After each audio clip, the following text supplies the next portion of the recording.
Olá, seja muito bem-vindo, seja muito bem-vinda ao podcast A Alma em Cura, porque quando a alma cura, o corpo reflete.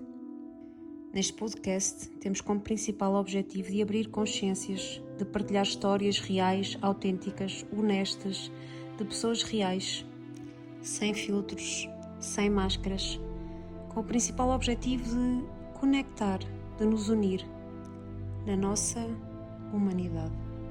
Olá, seja muito bem-vinda a mais um podcast, A Alma em Cura, e desta vez trago um tema tabu, um tema muito necessário, que vai mexer aqui com muitas coisas tão nossas como do público, que é o tema do dinheiro. E as histórias invisíveis estão por trás do dinheiro. E para falar deste tema trago a Mónica Carvalho. Olá, Mónica, muito obrigada por estares Olá. aqui. Obrigada eu pelo convite. E vamos já àquela primeira pergunta que eu faço sempre, quem é a Mónica? Aquela que mexe um bocadinho connosco, não é?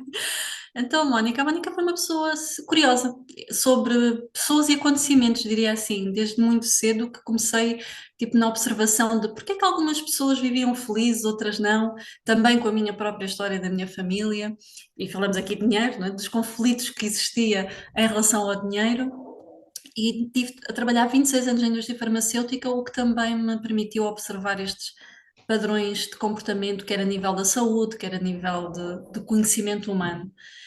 Então, através disso, percebi que muitas das decisões na nossa vida, na nossa saúde, no nosso negócio, seguem padrões repetidos que nós não nos apercebemos disso.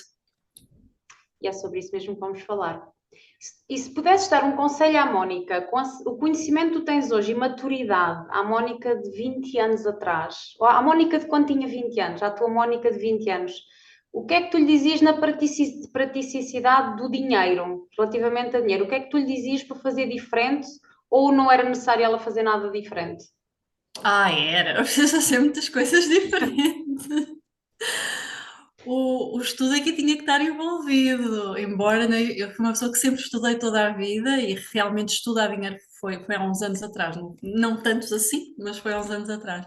Porque aquela Mónica de 20 anos, ela já trabalhava, ela estava a trabalhar na indústria, estava a estudar à noite, tinha o pai já doente, então o dinheiro era quase uma questão de sobrevivência. E ninguém ensinava sobre dinheiro. No fundo, quase ninguém nos ensina sobre dinheiro. Por isso, este tabu que existe aqui em relação ao dinheiro, às responsabilidades, ao conhecimento aqui, nós estava muito associado em mim que trabalha, trabalha, trabalha e tu vais ter dinheiro. E, na verdade, acabava por não acontecer isso. Eu, na altura, trabalhava, pagava a faculdade, eu que paguei a minha faculdade, então, no sentido de, ok, o dinheiro está direcionado para a faculdade. Só que quando terminei a faculdade, nem exerci naquilo que me formei, que foi Engenharia do Ambiente, não exerci na prática, na verdade houve aqui uma volta imensa de que afinal isso não acontece dessa forma, ou não aconteceu dessa forma. Para algumas pessoas com certeza que acontece, para outras não. Então dirias à Mónica o quê? Para Queria, de certa forma, que ela aprendesse mais sobre o que realmente o que era o dinheiro e confiasse mais na intuição, porque eu agia na responsabilidade do que tinha que fazer no imediato, não naquele do pensar e do refletir. Não fui ensinada também a pensar sobre isso, não é? E que nem tudo precisava de ser resolvido tão cedo, porque a minha ânsia era resolver a vida no imediato, não é? Estalar os dedos e resolver, que eu sabia que ia fazer 5 anos de faculdade, mas após aqueles 5 anos tudo ficava resolvido, e não foi isso que aconteceu. Ok. E nós sabemos que o dinheiro está muito associado às nossas crenças. Obviamente tem que haver também a forma como nós crescemos, aquilo que nós aprendemos, seja dos pais, seja da sociedade, seja da escola, na faculdade. Mas quais são as crenças que a maior parte tu notas, trabalhando como empreendedores, que tu notas que a maior parte de nós, e nós incluídas também, ainda temos relativamente ao dinheiro? E como é que nós podemos resolver essas crenças ou ter uma melhor relação com essas crenças?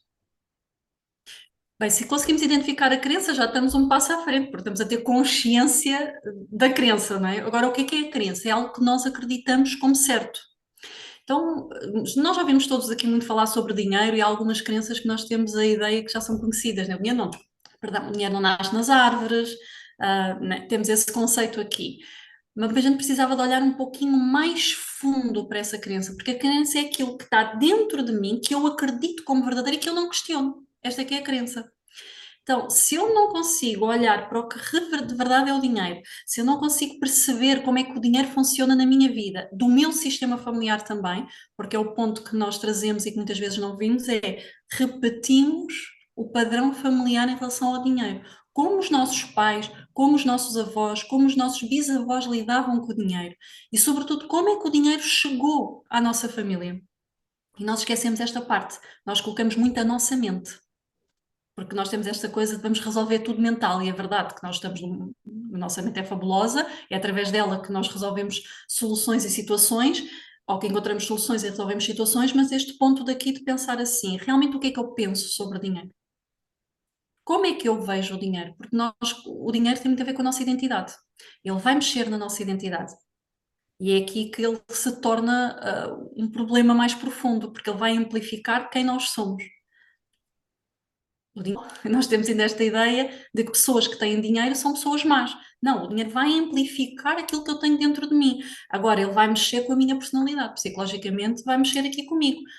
Porque é uma questão de sobrevivência, é uma questão de poder, porque quem tem dinheiro decide.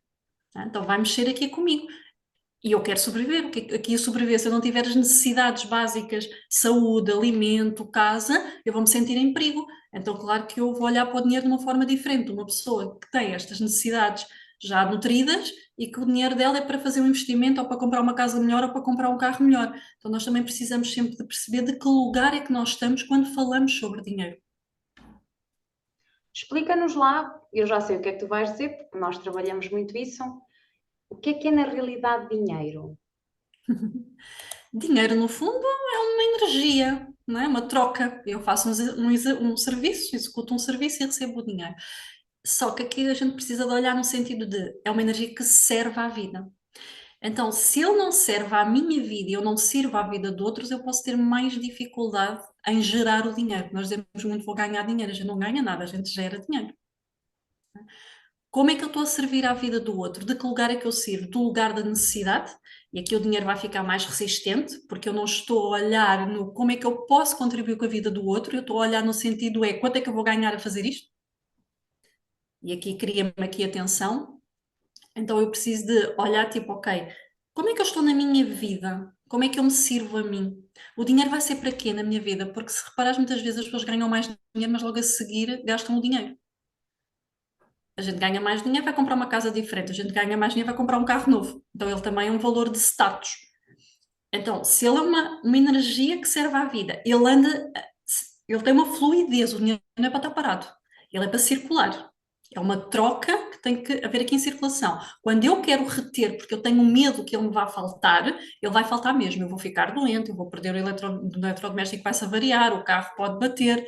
Então, é nesta perspectiva de o dinheiro, na verdade, é só um bem.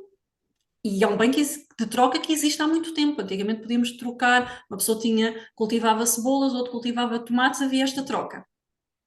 O dinheiro representa esta troca. Só que nós colocamos uma força e um potencial no dinheiro que muitas vezes não é a realidade. É o medo que temos de o perder, de ficar sozinhos, porque às vezes o que é que acontece? Se eu ganho pouco, eu isolo-me, eu tenho vergonha.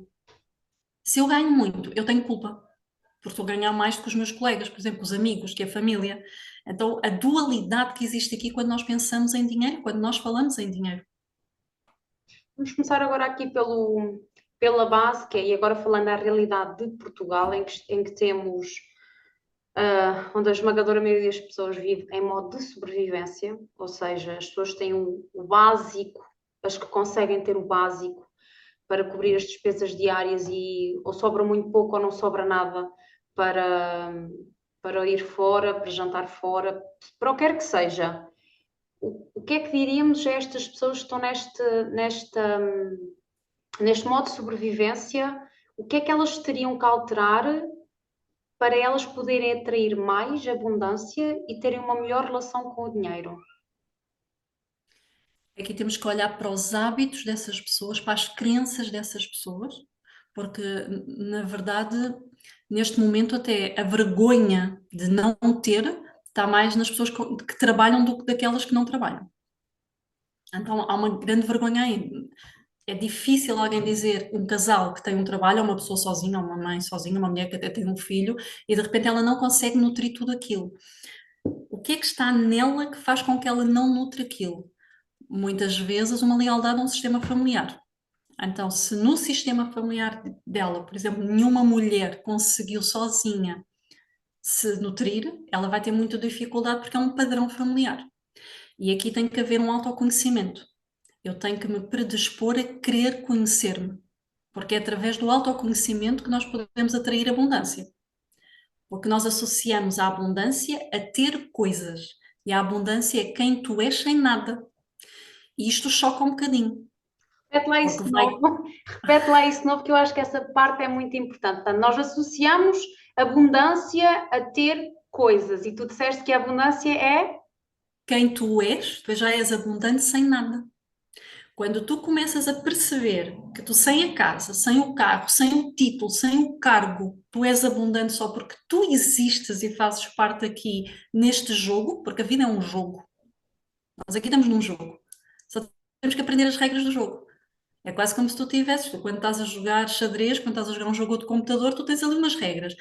Então, o jogo de computador tens umas regras e se tu cumprires, tu passas de níveis. Então a vida é isto. A vida tem aqui, é um jogo que tem aqui umas regras e conforme eu vou entendendo as regras, eu vou subindo de nível. Então eu tenho que perceber que a abundância não é o quanto eu tenho de coisas, mas sim quem sou eu sem nada. E por mais estranho que possa parecer, nós temos aqui países que de repente as pessoas têm que sair. Elas perdem tudo o que construíram na sua vida. E agora? Se elas só se validam por as posses, elas não vão conseguir sustentar mais. Não vão conseguir voltar a ser felizes, a sentir prazer.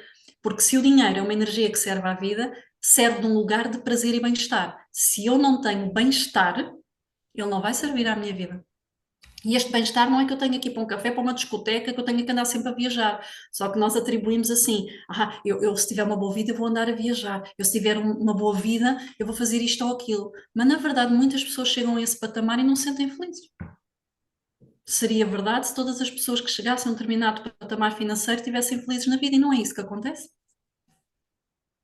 Porque há o Às vezes, apego, porque nos apegamos a coisas e não damos valor às coisas abundantes que a porque o vida di- tem, como por e- exemplo, e vi isto muitas vezes, é e- olharmos para o sol, apreciarmos um pôr de sol, ou apreciarmos os passarinhos a cantar.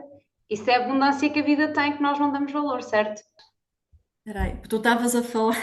Estávamos a falar da energia do dinheiro e porque é que há pessoas que chegam a um determinado ponto e não são felizes. E depois eu disse assim: isso é porque há pessoas que se apegam às coisas e não conseguem dar valor e sentirem a abundância que temos de forma gratuita, que é Exatamente, tu olhar até para falaste de ver. olhar para o sol, ver os passarinhos aqui na janela e sentir essa abundância. Então, o que é que falta? Porque aqui o dinheiro, não, é? Ele vai tentar compensar algo. O dinheiro tem uma função emocional. Nós não queremos dinheiro, nós queremos aquilo que o dinheiro nos pode dar. Então pode provar que eu sou capaz, que eu sou suficiente, que eu mereço respeito, que eu consigo muito mais do que aquilo que me disseram, porque as crenças que nós trazemos muitas vezes vêm da vivência que nós tivemos em pequenas. E se vivemos num lugar em que nos disseram tu não fazes nada de jeito, tu nunca vais ser ninguém na vida, eu vou querer ter o dinheiro para mostrar que eu cheguei a algum lugar. Então, quando ele passa a ter esta função emocional, eu vou ficar presa, quer seja por um negócio que somos empreendedoras, então o meu próprio negócio não vai crescer, porque eu crio um negócio na base do provar que eu sou capaz, e eu fico presa naquele ciclo. Então, o dinheiro muitas vezes tenta resolver a ferida, uma ferida emocional, e geralmente uma ferida de reconhecimento. Então não sou capaz de apreciar o sol, não sou capaz de apreciar a chuva, não sou capaz de apreciar o não fazer nada. Grande parte de nós mulheres temos muitas dificuldades em não fazer nada. E vou sempre procurar resposta no externo. Vou sempre procurar fazer mais um curso, vou sempre procurar estar naquele grupo, porque eu identifico-me que aquele grupo é que me vai trazer aquilo que eu não tenho, como se o dinheiro me fosse compensar. Quando eu chego a ter esse dinheiro, eu continuo a sentir vazio, porque o dinheiro não tem essa função. O dinheiro tem a função de servir à vida. de eu ter um alimento, de eu me nutrir da forma de saúde, por exemplo, ir para um ginásio, de se realmente eu poder ter uma casa mais confortável ou não ter casa, porque há uma coisa que nós não aprendemos quando somos jovens, que é definir qual é o estilo de vida que nós queremos. Porque se eu defino o meu estilo de vida, aí o dinheiro vai entrar com outra equação. Por exemplo, eu digo muito isso ao meu filho. Ok, se tu queres uma casa com piscina, tu vais ter que despender muito mais energia tua, provavelmente com mais horas de trabalho, aprender a fazer coisas diferentes. Se tu queres uma tenda, se calhar já não vais precisar despender tanta energia. E nós temos a dificuldade de perceber isto e ficamos assim, olha, mas na realidade é esta. Porque muitas vezes nós ganhamos mais para gastar mais. Então aqui há uma coisa que não está certa. Então, tu queres mais dinheiro, ele chega até ti. Se tu trabalhares o autoconhecimento, a tua postura, a tua maturidade, que é uma coisa que nos falta, né? A maturidade. Tu trabalhas isto tudo, naquela pergunta que tu fazias, é como é que uma pessoa pode realmente elevar o seu nível de abundância, mas depois tu destróis, porque tu não sabes qual é o teu estilo de vida. E tu se olhares para o externo e vês que as outras pessoas todas fazem um estilo de vida, viagens, cafés, restaurantes, carros, tu identificas que aquilo é que é um estilo de vida saudável, só que não é para ti. Porque o dinheiro vai mexer com a tua identidade, com os teus valores. Só que nós nem sabemos os nossos valores. Nós adotamos os valores que nos mostram lá fora. Portanto, aqui seria o ponto principal de tipo, ok, como é que realmente eu posso olhar para toda a abundância que está à minha volta, sem a destruir, porque nós somos aptos a destruir a abundância que está à nossa volta. Nós não refletimos, nós não pensamos, nós só assimilamos, que nem assimilamos. A gente só é bonito dizer que a gente leu não sei quantos livros, que a gente fez não sei quantos cursos, que a gente ouviu não sei quantos podcasts, que a gente faz isto e aquilo. Mas falta-nos parar para pensar assim, ok, e onde é que isto faz sentido na minha vida? Se é que faz sentido. Então falas aqui muito de autoconhecimento. Estamos a falar de uma coisa que eu acho que a maior parte das pessoas tem muita dificuldade, que é um olhar-se no espelho, mas um olhar-se no espelho profundo, que é o que é que está aqui que é meu, o que é que está aqui que eu herdei, que não me pertence, que me foi dado, e como é que eu tiro estas camadas? Como é que alguém faz esse trabalho? Se alguém agora que nos está a ouvir tem esta curiosidade, que esta conversa fez com que despertasse a curiosidade do olhar para si, por onde é que essa pessoa pode começar? Só retificando uma coisa, não é que não te pertence, ele pertence-te, porque vem do teu sistema familiar, quando estavas a fazer, né? Então, atenção a isso, que é porque quando eu digo que não me pertence, eu já me estou a pôr fora. Se eu já me estou a pôr fora, eu já me estou a excluir. Então não vai lá. Quando eu digo não pertence, a minha crença pode estar errada, que é uma coisa são as coisas que eu acredito que vêm de mim, outra coisa foram as coisas que me ensinaram. Mas elas pertencem. Tu vais ter que olhar e pensar, o autoconhecimento é isso. Esse é que é o ponto, por isso é que é difícil a gente olhar para o espelho. Porque se eu tiver alguém para culpabilizar, a minha vida é fácil. Não, é se eu culpabilizar, que é o meu patrão, que é assim que é assado, que é o meu colega de trabalho, que é o meu marido, que são os clientes, já que estamos a empreender. Eu vou ficar leve, porque eu estou a culpabilizar alguém. Agora, se eu pensar e começar a olhar, espera aí, ok, aconteceu isto com a minha família, não é? Eu herdei isto da minha família. Como é que eu agora quero reagir em relação a isto? O que é que isto me faz sentir? Uma coisa, nós não queremos sentir. Nós fugimos do sentir a sete pés. Tipo, eu não vou sentir, porque sentir é mau. Nós temos essa crença. Nós aprendemos que não podemos ser sensíveis, que não podemos ser emocionais, que não podemos sentir. Se eu não me permito sentir, eu não vou conseguir entrar num processo de autoconhecimento. Tá? Então, o processo de autoconhecimento, quando é tipo, quem sou eu? Esta é a primeira pergunta. E quem sou eu é de onde é que eu venho? Eu não consigo responder a quem sou eu se eu primeiro não pensar de onde é que eu venho. Quem eram os meus pais? Eu conheço ou não conheço, porque há muitas pessoas que nem conhecem os pais. O que é que aconteceu com a história dos meus pais?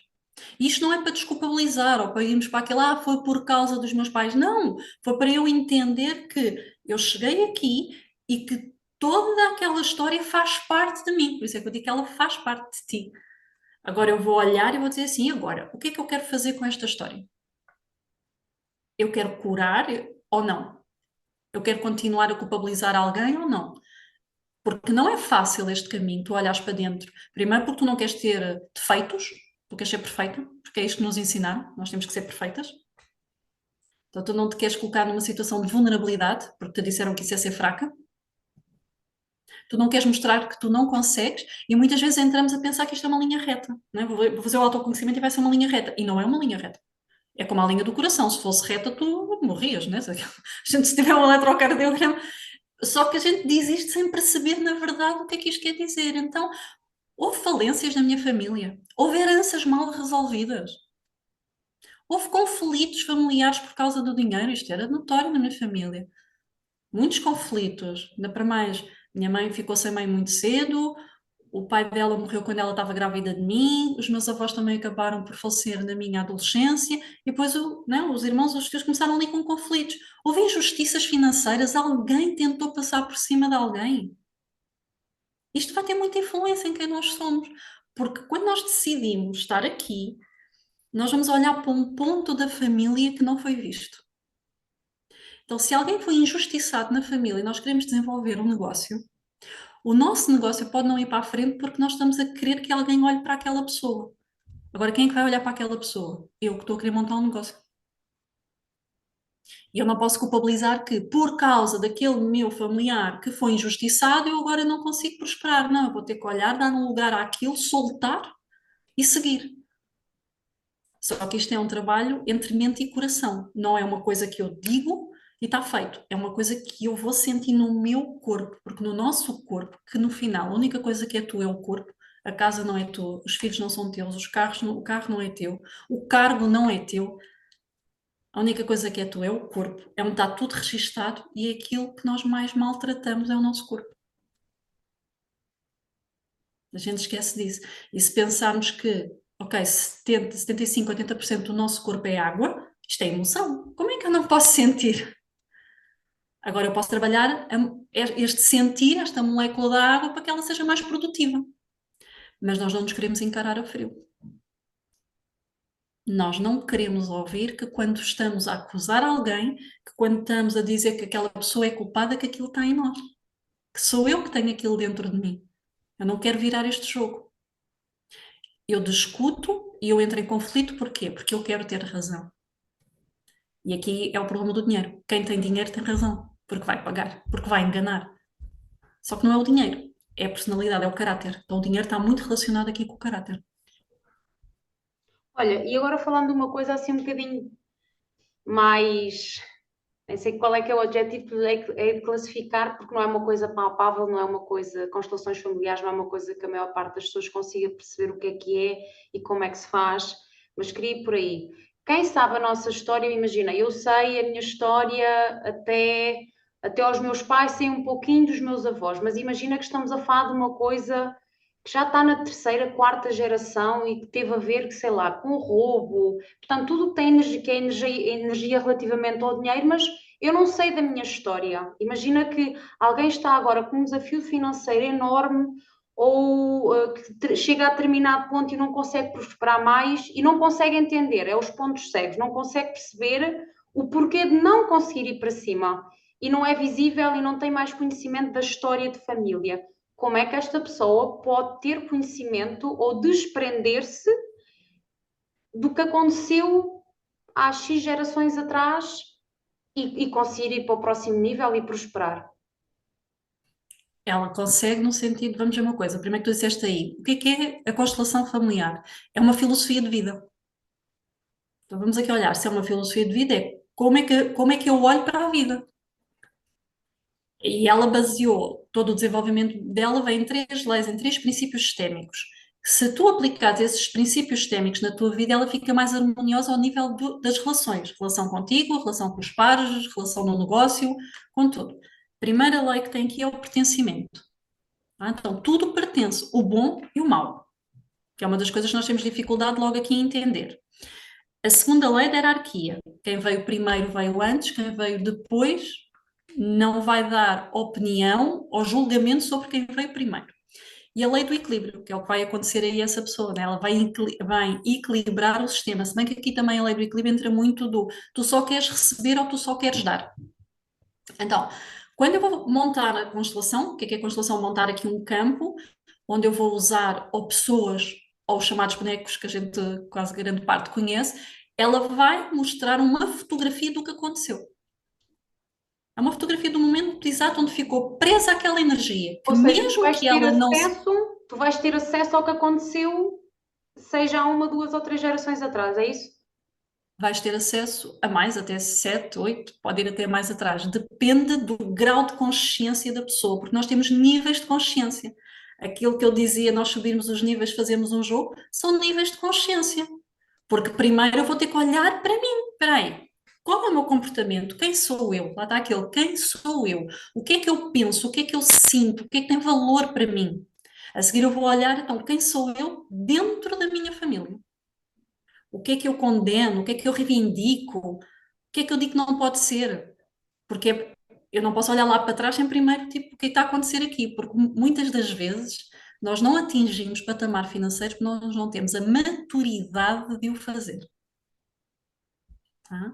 Eu quero o dinheiro, mas eu não quero a responsabilidade que o dinheiro traz. Porque ele vai-me obrigar a decidir mais, ele vai-me obrigar a expor mais, né? Eu não quero. E nós no negócio acontece muito isso. Nós começamos o negócio, vai chegar a um ponto em que eu vou ter que ter equipa ou não vou ter que ter equipa, em que eu vou ter que passar de uma empreendedora para uma empresária, que eu vou ter que abrir empresa ou não, e isto choca aqui, porque isto vai me dar o quê? Mais responsabilidade. Eu não quero, eu quero o dinheiro, mas eu não quero a responsabilidade. Isto acontece nas relações, nos casamentos, isto acontece nas relações entre pais e filhos. Então, a pessoa, voltando aqui o pontinho atrás, né, que era o que tu estavas a perguntar da pessoa, ela vem fazer a constelação, que lhe vai mostrar, é como uma fotografia, aconteceu isto. Onde é que soltou o movimento? Com a postura dela. Postura interna. Então não é propriamente a constelação que vai resolver, é qual é que é a postura que a pessoa adota quando olha para aquilo. E o que ela vai encontrar muitas vezes não é o que ela quer, é o que é. Nós queremos eu vou fazer a terapia, vou fazer a constelação, eu vou tirar aquele curso a pensar que eu vou atingir aquilo. Eu já estou pré-determinar o que é que eu quero. E não é isso que acontece. Então a pessoa vai encontrar a resposta, mas depois a sua adaptabilidade, a sua integração da resposta, ou ela se permitir fazer esse trabalho é que vai soltar. Porque nós falamos em energia sem perceber o conceito de energia, nós só nos queremos ver no plano mental, já aceitamos um bocadinho o plano emocional, né? A gente já ouviu tanto falar sobre emoções, inteligência emocional, então a gente já se aceita aqui um pouquinho, mas ainda não nos aceitamos como seres energéticos.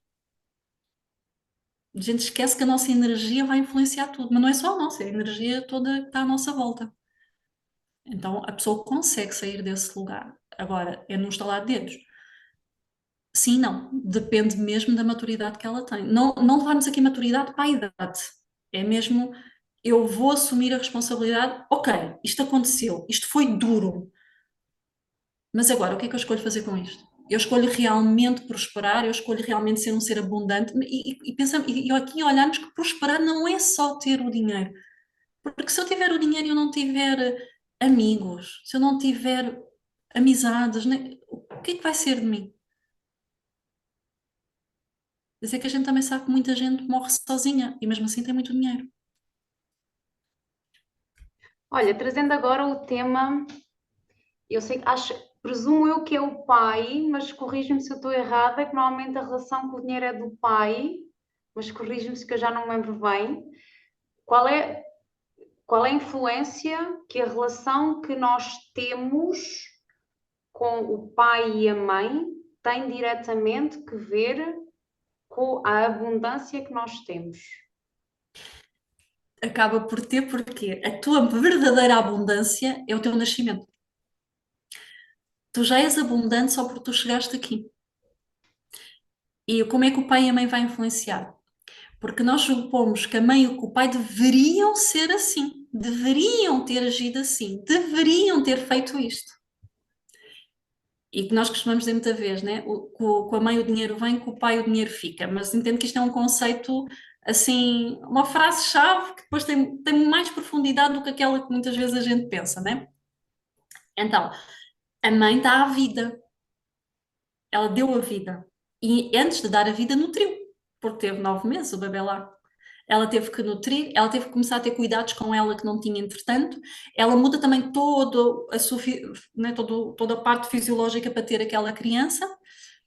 E como tu nasces, também tem influência na tua vida. Se o teu parto foi mais natural, se tu precisaste de ajuda para chegar aqui, isso também vai interferir se tu na vida e quando fazes um negócio tu consegues ir mais rápido ou se tu precisas de ajuda para alavancar o teu negócio. O par também tem essa consequência. Mas então precisamos ver que aquela mãe nutriu.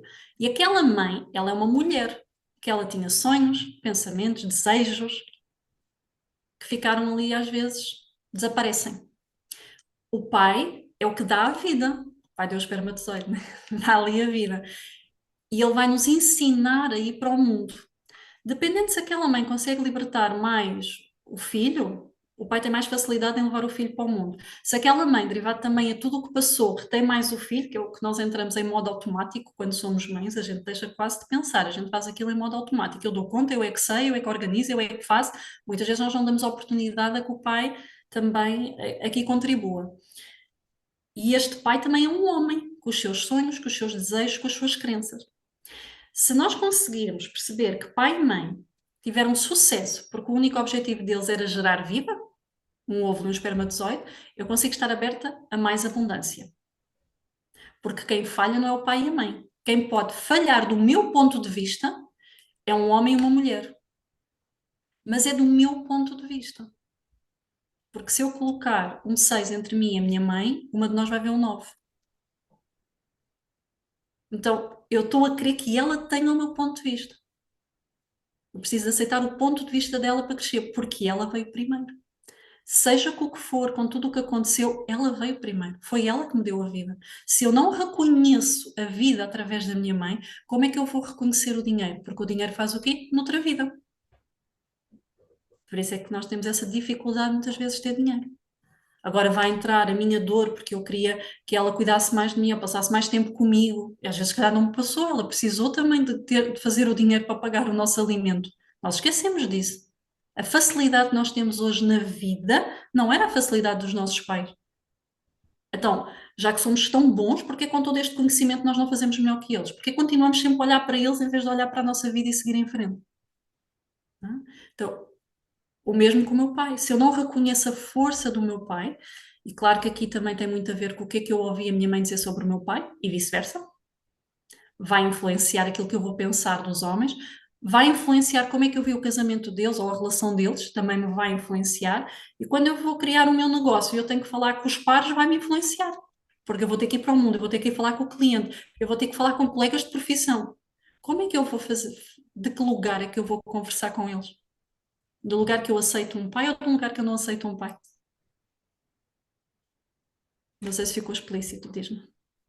Assim ficou Eu super. bastei a refletir e a pensar. Não, ficou super explícito porque eu fiquei a pensar na minha próxima questão, que é, imagina que eu adquiro essa consciência do que é que, da relação dos meus pais, das crenças dos meus pais, da humanidade, que foi uma coisa que eu aprendi contigo, do pai homem e da mãe mulher, porque eles antes de pais são seres humanos, como nós somos. Se eu tenho esta consciência, mas mesmo assim eu continuo a ter uma relação conflituosa, com o pai ou com a mãe ou com os dois, porque eles têm um estilo de vida que eu não aprecio, ou não sei, por qualquer que seja a razão, como é que eu, mesmo tendo esta consciência e mesmo eles tendo este tipo de comportamento e que a relação seja intensa e tensa, como é que eu consigo fazer paz e prosperar e ir para o próximo nível? Porque eu aí diria-te que tu não tinhas consciência. Se eu tenho consciência da história dos meus pais e eu escolho deixar com eles o que é deles, eu consigo me libertar. Agora, se eu continuo em conflito com eles, porquê é que eu continuo em conflito com eles? Porque eu quero vender a minha verdade? Mas quem é que disse que a minha verdade é mais forte que a deles? Ou é mais verdadeira que a deles?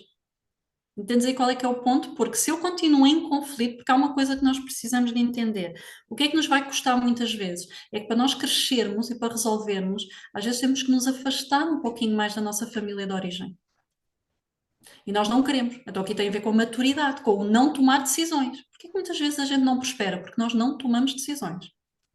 E decisão é agir, é uma ação. Claro, se a gente perguntar, queres ser feliz? Quero. Queres ter dinheiro? Quero. Mas para ter dinheiro tu vais ter que fazer isto. Não, isso dá-me trabalho, não quero. Como aquelas pessoas. Se me sei se eram milhões, mas tu jogas. Para quê? Não joga, aquilo nunca sai. Entende? Tipo, Tu ficas assim a olhar, né? Tipo, ou as pessoas que vão ao médico, às vezes, né? Tipo, está-me aqui a doer, isto foi ao médico, deu uma medicação, mas eu não vou tomar. Eu não sei se te acontece isso, mas eu ouvi isto muitas vezes, as pessoas que não iam tomar a medicação mesmo tendo ido ao médico. Então, o que é que está por detrás disto? Né? Não é aquilo que eu quero. Aqui vem a parte emocional. Então, se eu ainda estou em conflito com os meus pais, eu não estou com consciência, tomada de consciência, eu não evolui. Porque quando eu faço essa evolução, eu consigo olhar o contexto daquela história, eu consigo ver essa humanidade e escolho diferente. E se eu preciso, eu tenho que escolher não conviver tanto. Agora aqui dói. Como assim? Eu não vou conviver com o meu pai e com a minha mãe? Aqui dói, porque a sociedade vai te condenar. Só que a vida segue para a frente. Se tu ficas presa para trás a olhar para aquilo, tu vais travar, tu vais bloquear. E isto é um contexto que nós temos muita dificuldade em entender, porque a gente quer o certo. Não existe o certo. Existe o que é correto para aquela pessoa, como é que ela consegue lidar com a situação, como é que ela consegue viver com aquilo. Epá, se ela não está a crescer, se ela não está a se expandir, e se ela está todos os dias em conflito, é uma escolha. Porque há coisas duras na vida das pessoas, há coisas muito duras na vida das pessoas que nem nos passa pela ideia que muita gente sofreu na vida. E eu aceitar aquilo que me aconteceu não é concordar, é simplesmente dizer: chega, basta, eu agora tenho a oportunidade, tenho o conhecimento, tenho a força de fazer diferente. Se eu ainda estou a olhar para eles, eu não estou no nível de consciência, eu ainda estou à espera de receber algo. O que é que eu estou à espera de receber? Atenção, reconhecimento, uma palavra. Muitos de nós não ouvimos âmbito dos pais em pequeno. A gente não ouviu. Nem sei se muitos de nós conseguem dizer isto aos filhos hoje em dia com todo o conhecimento. Agora vamos pensar assim: será que a linguagem de amor da minha mãe ou do meu pai era dizer amo-te? Ou era saírem para trabalhar e pôr o dinheiro em casa? Teve todo um lugar de arrogante. Porque tem que acontecer assim? Não. Nós precisamos de nos conhecer, ao ponto de também perceber qual é a nossa linguagem de amor. Porque eu ouvi muitas vezes: faz ao outro o que gostariam que te fizessem. Até que entrei no desenvolvimento pessoal e percebi: não, faz ao outro o que ele gostaria de receber. E eu sair do meu lugar para eu olhar para o outro e perceber o que ele quer, eu tenho que ir para um lugar de humildade. E isto é um exercício que nós não queremos fazer porque o mundo anda muito rápido. E eu vou ter que parar para observar isto. E nós hoje não paramos. A gente enche agendas. E se alguém tiver a agenda menos cheia, já vai pensar assim: epá, eu já não sou competente, eu já não presto, eu sou incapaz. Porque se a linguagem de amor de uma pessoa for atos de serviço, se da outra for palavras de afirmação, então eu vou ter que dizer ante àquela pessoa: epá, mas fica aqui engasgado porque eu nunca ouvi, eu não consigo. Então eu vou ter que trabalhar em mim para eu dizer aquilo à pessoa. E por isso é que muitos casamentos aqui não funcionam. Tem também aqui umas vertentes da família, mas também muitas vezes não funciona por isto, porque eu não me permito conhecer o outro. Dentro de um casamento, nós devemos acrescentar. E o que acontece é: eu caso-me com um homem e a família dele vai mostrar tudo o que eu tenho que resolver em mim. Eu vou mostrar a ele, a minha família vai mostrar a ele tudo o que ele tem que resolver. E nós chocamos sempre de frente. Porque eu quero compensar a minha família, ele quer compensar a dele. Se a gente não se senta e pensa assim: ok, como é que nós vamos viver a nossa vida? Quais são os rituais que nós queremos para a nossa família? Quais são as festas que nós vamos dar importância? Como é que eu cresço? Como é que eu não perco a minha identidade dentro de um relacionamento? Como é que ele não perde a sua identidade dentro de um relacionamento? E há algum ponto de visão em comum? Isto tem a ver com estilo de vida. Muito Se eu não sentar defino o meu e estilo de olhar vida, no olho. diz, querida? Muito sentar e olhar no olho, que acredito que hoje em dia seja muito difícil de fazer. Sim. Não é. Talvez tudo o que a gente vê à nossa volta e que a gente questiona, porque é que está tudo a acontecer, tudo muito nervoso, tudo muito. É tipo, para! Uma das coisas que a gente perdeu foi a capacidade de, epá, fazer perguntas na nossa vida e na vida do outro. Foi filosofar, no fundo, foi isto que a gente perdeu. Nós perdemos o sentido crítico, não para aceitar, porque nós estamos sempre à procura da pessoa que é igual a nós, né? Que pensa da mesma forma, age da mesma forma e se comporta da mesma forma. Mas se eu tiver num grupo de pessoas que pensa como eu, age como eu, comporta-se da mesma forma que eu, o que é que eu vou crescer? O que é que eu vou aprender? Porque a gente evolui com ideias diferentes. A minha ideia não é mais válida que a outra. Ok, na minha vida aconteceu isto, eu vi isto, eu passei por isto fez-me sentido. Mas eu vou-me unir a alguém que faça de forma diferente para quê? Espera aí, como é que eu acrescento aquilo em mim? Isto é um sentido de comunidade que nós não temos. Vou adicionar um tema ainda mais desconfortável, como o tema do dinheiro não é Ui. suficiente. Vou trazer o tema da herança. Como, e é uma coisa que se vê com tanta frequência, famílias a chatearem-se, deixarem de falar por heranças, porque achavam que deviam ter direito a X e não têm, e famílias inteiras completamente viradas de costas, para não falar em coisas mais graves, mas vamos falar só assim em chatices, por heranças. Qual é a visão sistémica e o que é que deve ser feito relativamente às heranças? Olha, o melhor era os pais não deixarem nada para os filhos. Eu Este era o concordo. ponto. Eu concordo plenamente. Que só aqui, né? Então pronto, já estás a ver o que se levanta aqui, tipo do género, como assim? Depois, opa, não é que tenha mal, mas é isso. Porquê que há esse conflito? Porque na relação de irmãos, nós temos aqui, nós somos mais apegados na relação de irmãos até do que na relação de pais. O nosso tipo de relação com os irmãos pode prejudicar mais o nosso negócio do que a nossa relação com os pais. A gente não tem essa percepção. Porque a dificuldade vai ser eu crescer mais com o meu irmão, eu fazer mais com o meu irmão. Mas trazendo aqui então para a herança, porque é que eles entram em conflito? Porque eles estão a lutar pelo amor dos pais. Como se eu ganhar mais um terreno, eu ganhar mais uma porcentagem de dinheiro, eu ganhar mais uma casa, mostra que eu tenho mais o amor dos pais. No fundo, nós estamos todos a lutar por amor. E por isso é que há tantos conflitos com heranças. E muita gente adoece, porque depois alguém fica, o chamado cabeça de casal, que fica a tratar com as heranças, e essa pessoa muitas vezes acaba por adoecer. Porque eu quero trazer mais um bocadinho do meu pai, eu quero trazer um bocadinho mais da minha mãe, eu mereço, eu tenho direito, porque eu sofri mais isto. Porque sabes para quem é que devia ir a herança? Para o filho mais velho. E quem deveria ficar a tomar conta dos pais, agora vá, a gente está a dizer no perfeitinho do que deveria, depois a realidade da vida é outra e nós precisamos trazer sempre para a realidade. Os filhos mais novos é que deveriam ficar a tomar conta dos pais. Porque se pensarmos o filho mais velho, teve mais ausência dos pais, porque os pais tinham que ir trabalhar e ajudou os pais a construírem a riqueza, seja a riqueza mesmo grande ou pouca. O irmão mais novo teve amor de mais pessoas, porque teve dos pais, teve do irmão mais velho. Então, o equilíbrio seria assim. Mas nós temos maturidade para olhar para isto assim, desta forma. Não, de certeza. Então, o que é que uma pessoa consciente, estamos a falar de pessoas inconscientes que se chateiam por dinheiro, o que é que uma pessoa consciente que se vê num drama destes, ou que nos está a ouvir agora e que há um grande conflito relativamente a dinheiro, família, herança, o que é que uma pessoa consciente deve fazer para se libertar desse conflito? Percebes que isto aqui vai mais fundo, não é? Aqui a pessoa tinha que ser, peraí, o que é esse nível de consciência, tá? A gente precisa de avaliar isso. O que é esse nível de consciência? O que é que está a acontecer? Mas eu diria assim, soltar. Deixa, deixa. Deixa que os outros fiquem com o que têm que ficar. Porque nós olhamos e o irmão que consegue ir mais para a vida é aquele que menos ajudas tem. Quanto menos ajudas tu tiveres, mais tu crias a capacidade de conquistar o que tu desejas. Aquele filho que os pais estão sempre ali para ajudar, prende. Prende, porque tu não consegues ser adulta, que é um termo que a gente usa, né? Tu não consegues adultecer. Olha, Porque sabe eternamente. desculpa, é uma percepção minha, não tenho um estudo científico, é uma percepção minha de vários casos, seja de pessoas mais próximas de mim de família, seja de irmãos de amigos com quem nós falamos. A sensação que eu tenho, as histórias são todas muito similares. Por norma, o filho que teve sempre a vida mais facilitada pelos pais, seja por ajuda financeira, seja por, a gente fala passar a mão na cabeça, que é os erros que ele cometeu não dar assim tanto valor.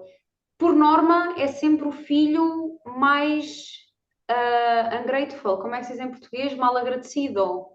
E que normalmente tem Também. mais conflito com os pais. Concordas com o que eu estou a dizer? Ou tem uma lógica aquilo que eu estou a dizer ou não?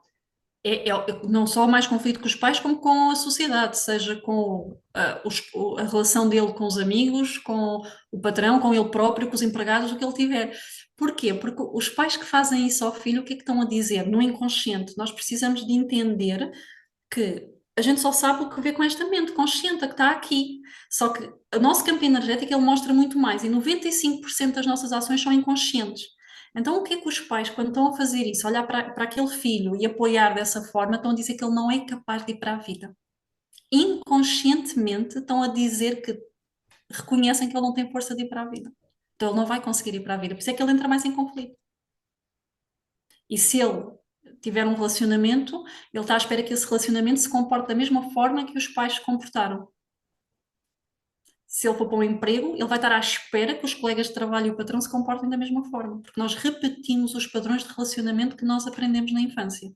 Se eu tiver um negócio e ele quiser montar um negócio, ele vai repetir, ou seja, o cliente tem que me salvar, o cliente tem que me dizer que sim, o cliente tem que me validar.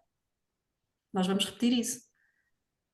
Então é verdade o que tu dizes, não é? Tipo, porque aqueles pais estão a dizer: o meu filho, a minha filha não é capaz. Por isso a necessidade de muitos pais deixarem dinheiro para os filhos. Tem mal deixar dinheiro para os filhos? Claro que não, claro que não. Mas de que lugar? Tipo, né? Muitos pais dizem: agora vou ter que começar a juntar para a minha filha fazer faculdade, ou para o meu filho fazer faculdade, senão ele depois não é capaz, ou para comprar a sua primeira casa. O que é que eu estou a dizer? Que aquele filho não vai ter capacidade. E nós olhamos para os jovens hoje em dia, o que é que acontece à maior parte dos jovens hoje em dia? Dos adolescentes, eles não estão com capacidade de ir para a vida. Eles estão sem força. Eles não têm essa força. Porque nós estamos sempre a dizer mal do trabalho, a gente critica o trabalho, a gente critica os administradores do nosso país, por assim dizer, o governo. Como é que eles vão querer ir para a escola? Como?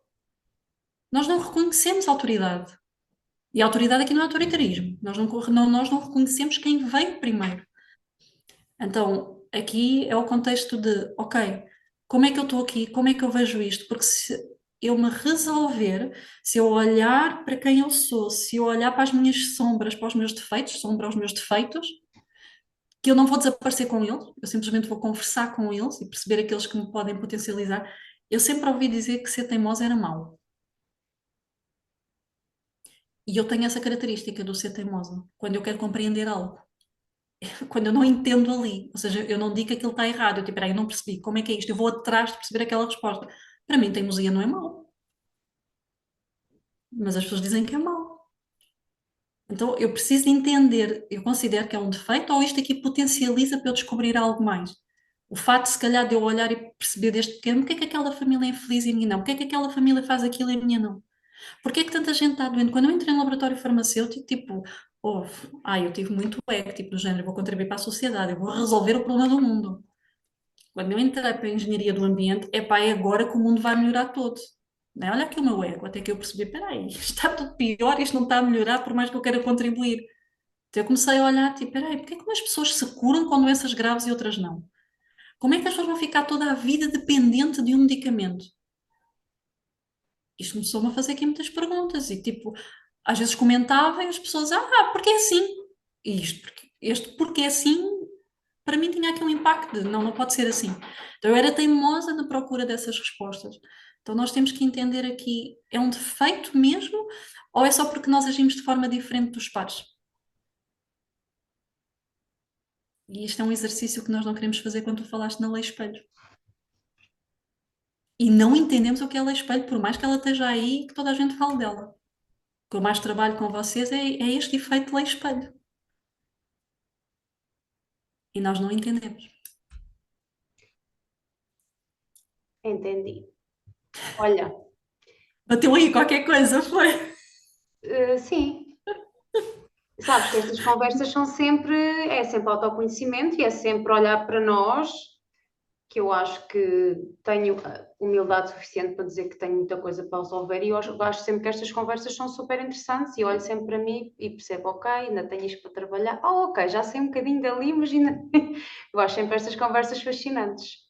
E agora vou trazer um tema que é mesmo de autorreflexão para quem e não tem nada de julgamento aqui, esta minha questão, ou para quem nos está a ver, se já passou por esta situação, que é, o que é que acontece na prática quando eu prejudica alguém financeiramente, propositadamente, não é uma coisa que aconteceu, não. Quando eu faço algo propositadamente para prejudicar alguém financeiramente, ou até roubo. E quando eu digo aqui o roubo, eu não estou a dizer de roubar uma carteira, que também podemos falar sobre isso, de roubar realmente alguém, mas imagina que vemos alguém a deixar cair dinheiro no chão e sabemos de quem é e fazemos conta que não vemos e vamos lá buscar o dinheiro. O que é que acontece na prática quando nós temos este tipo de comportamentos? Então, se tu tiveres um negócio que tu tens, um cliente teu pode-te também vir roubar. Ou seja, Por tudo aquilo acordas que nós com ele até fazemos o vem ponto. ter connosco, não é? Exatamente, né? Depois, repara que aí também estamos a falar de falta de caráter, né? Se eu tenho ali o nome da pessoa, eu posso encontrar a carteira e realmente eu não sei de quem é, mas até posso pegar nesse dinheiro e ser uma doação. Porquê é que eu tenho que ficar com esse dinheiro? Agora, imagina que alguém encontra uma carteira e que a pessoa está a pagar, está mesmo com graves dificuldades financeiras, tem uma conta de água para pagar se não vão lhe cortar a água. Não é certo. Nós temos que começar a perceber ou a refletir ou a ampliar este jogo de observação. Para que a gente esqueça um bocadinho disso. Agora, na prática, né, eu fiquei ali. Então, eu vou receber isso de troca, vou receber disso ou pelo meu fornecedor, que eu posso fazer uma encomenda e ele traz-me o artigo de qualidade inferior àquela que eu encomendei. Posso receber de um cliente que me paga a primeira parcela do trabalho e não paga mais.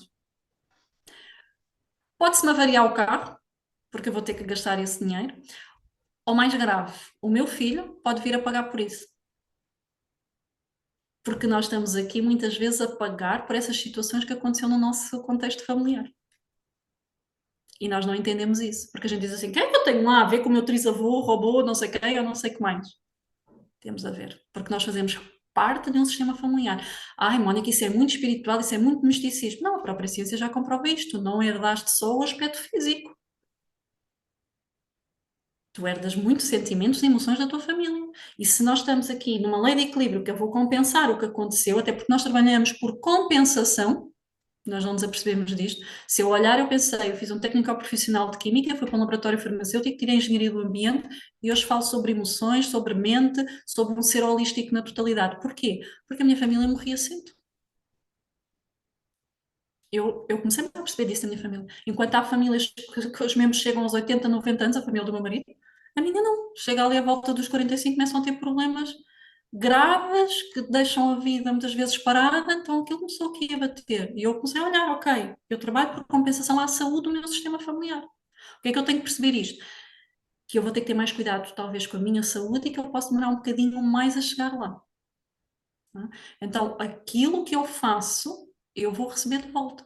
Hoje, nós estamos a compensar algo que os nossos familiares fizeram, mesmo que a gente pense que isso é impossível, ou que a gente ache, porque o problema são os nossos achismos. A gente acha muita coisa, mas a vida não é o que a gente acha, é o que ela é. Quando nós começamos a perceber que a vida é o que ela é, porque ela é um jogo, e eu não conheço as regras todas do jogo, isto fica muito mais leve. Porquê é que eu tenho que achar? Ah, tem que ser assim porque é assim, porque eu li, porque eu vi. Há um contexto que eu tenho que abrir aqui. Por isso é que nós temos muitas perdas. Mesmo quem tem negócios às vezes acaba por ter muitas perdas, porque não está a perceber o que está por detrás. Portanto, se encontrares uma carteira, devolva ou vai fazer um ato de entrega a uma instituição, apoia alguém. É isso mesmo. Olha, última questão para nós finalizarmos. Se eu vou dar aqui cinco, mas se achares que são mais, dicas práticas para quem nos está a ouvir, para serem mais abundantes. E como nós falámos, a abundância está nas pequenas coisas. Portanto, nós estamos a falar que amanhã vamos receber o Euro Milhões, mas que com a conjugação destes hábitos podemos sim atrair maior abundância financeira, porque abundância é tudo. O que é que tu dirias a alguém para começar hoje, na prática, a ter hábitos de abundância? Cinco ou mais, se tu achares que são mais do que cinco, o que é que tu dirias? A primeira é a gratidão, tá? Mas não é uma falsa gratidão, não é, eu sou grata, não. Ao final do dia nós começamos a refletir. Eu hoje sou grata porquê? Porque eu cheguei bem a casa e eu vi um acidente e eu cheguei bem a casa. Porque apesar de tudo o meu filho está seguro, porque olha, eu consegui fechar aquela proposta, trazer efetividade do que nós somos gratas, porque nós aprendemos a gratidão e ficamos com ela muito superficial. eu sou grata, eu sou grata, eu sou grata. Às vezes alguma coisa faz por nós, alguém faz algo por nós e nós dizemos, grata, grata, mas isto está a ser dito sem o sentir. Então, este tem que ser o primeiro ponto, porque não dá para eu ser próspera se eu não começar a observar as pequenas maravilhas que acontecem no meu dia. Tá? E pode ser porque eu consegui chegar a casa com comida. Então, este tem que ser o ponto, o primeiro ponto. O segundo ponto, eu tenho que aprender a observar os meus pensamentos. O meu pensamento vai gerar uma emoção que me vai gerar um comportamento. E nós temos cerca de 70 mil pensamentos, 50 mil repetidos. Se eu não apanhar aquele pensamento que me está, de certa forma, a destruir, porque é do género, fogo, olha lá, aquela pessoa fez isto, olha lá outra vez isto e aquilo. Se eu não apanhar isto e perceber assim, ok, qual é a emoção que eu tenho em relação a este pensamento? Qual é a emoção que está aqui? E depois pensar com quem ou onde é que eu tenho esta emoção? E trazer para mim. E depois escolho mudar ou não o comportamento. A terceira é perceber de onde é que eu venho. Quem sou eu? De onde é que eu venho? O que é que aconteceu aqui no meu sistema familiar? Mesmo que eu só saiba da parte de pai, da parte de pai, mãe, mesmo que eu só saiba, Mónica, eu não conhecia o meu pai, não conhecia a minha mãe, já está aqui a informação. Se eu não conheci, eu não me conheço, porque metade de mim é pai, metade de mim é mãe. Só que a metade de mim pai tem 100% do meu pai, metade de minha mãe tem 100% da minha mãe. Do bom e do mau. Se eu não conheço a minha mãe ou o meu pai, eu já estou a rejeitar metade de mim. Então, quando eu vou para a vida, só vou com metade. Aqui a quarta eu poderia dizer que começamos a refletir sobre os nossos valores. Porque é difícil às vezes, a primeira coisa realmente até deveria ser os valores. Mas se eu não conheço nada, eu não consigo perceber quais são os meus valores. Porque como é que nós fazemos exercícios de valores? Olhamos para uma tabela, tem lá umas palavras e a gente escolhe aquelas que nos parecem melhores. E às vezes não é assim. Os nossos valores também é algo inconsciente que nós temos. Mas para chegar lá eu tenho que perceber um pouquinho de mim, para me entender. Porque é que as coisas não dão certo muitas vezes? Porque eu não estou a respeitar o meu valor. O meu primeiro valor é integridade, o meu segundo valor é família. Para quem está a montar um negócio, isto é extremamente desafiante com o valor família. Porque sempre que eu tenho que fazer um movimento do negócio que possa interferir na família, eu tenho que fazer aqui um pensamento comigo muito forte. E muitas vezes eu deixo de fazer a parte do negócio por causa da família. Então, eu preciso me conhecer a este nível, senão eu vou-me comparar com alguém que fez, que foi, que conquistou. Eu não consigo conquistar. Então, a primeira, aqui a gratidão. A segunda, o conseguir perceber que pensamentos é que está a ter e escrever até esses pensamentos, por isso é que a escrita é muito importante. Eu vou escrever qual é o pensamento que eu tenho para perceber qual é a emoção que aquilo gera. O terceiro, conhecer a minha história familiar. O quarto, os meus valores. E o quinto, escolher quem é que eu quero ser. E talvez esta não te digam que seja um ponto de trabalhar a abundância, mas na verdade eu tenho que escolher quem é que eu quero ser. Mónica, como é que eu vou escolher quem eu quero ser? Quem é que tu não queres ser? Não vale a pena, eu quero dizer que quero ser uma pessoa que quer ajudar os outros quando tu não te ajudas a ti e não trabalhas. E então, ao nível de parte de quem trabalha com terapias, isto é assim notório, não é? Eu tenho esta pretensão de querer ajudar os outros quando eu nem sequer faço o meu trabalho interior. Porque tirar uma formação, tirar um curso, tirar uma especialização, não é tu te conheceres, não é fazer o teu trabalho interior. Ele vai-te capacitar. Claro que tu trabalhas sempre alguma coisa em ti. Esta conversa está a servir. Tu já tiveste uns insights, já tiveste aí, espera aí, olha lá que eu vou olhar para aqui. Então temos tanta informação ao nosso redor. A gente só precisa de estar o quê? Presente. Que é aquilo que nós não estamos. Nós não estamos presentes. Então esta aqui para mim também é válida para eu poder prosperar. Mas pronto, eu vejo também às vezes as coisas um bocadinho fora do dito normal, mas o objetivo também é esse, porque se fizermos todos iguais a gente também não cresce, não evolui, não se expande. Olha, eu adorei a nossa conversa. Ficava aqui mais uma hora. Mas, como eu disse assim, vamos tentar ficar só uma hora, porque senão isto fica muito longo e depois as pessoas não veem. E eu quero muito que as pessoas vejam, porque estas informações eu acho que são tão benéficas nós estarmos aqui a partilhar estas informações, porque no final estamos todos a crescer, sejamos de forma consciente ou inconsciente, estamos todos aí numa direção. E acho que se nós tivermos todos mais consciência, acho que o mundo ganha e ficamos a viver num mundo um bocadinho melhor.